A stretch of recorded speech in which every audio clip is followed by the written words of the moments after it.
میں طالبہ سے زیادتی کی فیک نیوز وائرل کرنے کے مقدمے میں گرفتار ملزم کو ڈسچارج کر دیا، جبکہ FIA نے 38 مزید افراد کے خلاف مقدمات درج کر لیے ہیں۔ معاملے پر ولاگ بنانے والی طالبہ نے بلا تحقیق ولاگنگ پر شرمندگی کا اظہار کیا۔ CCPO لاہور نے خبردار کیا کہ جلاؤ گھیراؤ کرنے والوں کے خلاف ایکشن لیا جائے گا۔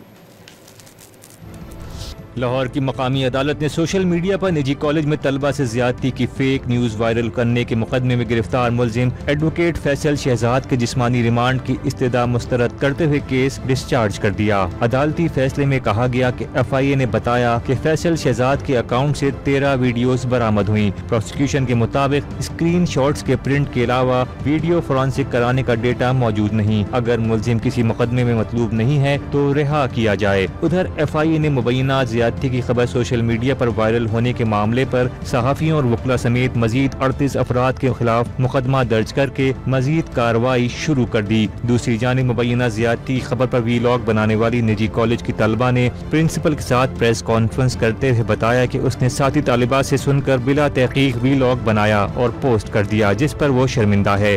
ان لوگوں کو بھی کوئی بات نہیں پتا، وہ بھی خود سے ہی یہ بات پھیلا رہی ہیں۔ میں شرمندہ ہوں کہ میں نے بغیر تحقیق کیے یہ ویڈیو اپلوڈ کی تھی۔ کالج میں یہ بات میری ایک سہیلی میری کلاس فیلو ہی تھی، وہ ہماری کلاس میں یہ بات کر رہی تھی، وہاں سے مجھے بات پتہ چلی تھی۔ دوسری جانب CCPO لاہور نے بھی خبردار کر دیا کہ پرامن احتجاج کرنا ہر شہری کا حق ہے، لیکن جلاؤ گھراؤ کرنے والوں کے خلاف ایکشن لیا جائے گا۔ ہماری اسٹریٹجی تو بڑی کلیئر ہے ہمیشہ کی طرح کہ جو کوئی وائلنس کرے گا یا کرنے کی کوشش کرے گا اس کو ہم اس کے خلاف بھرپور ایکشن لیں گے۔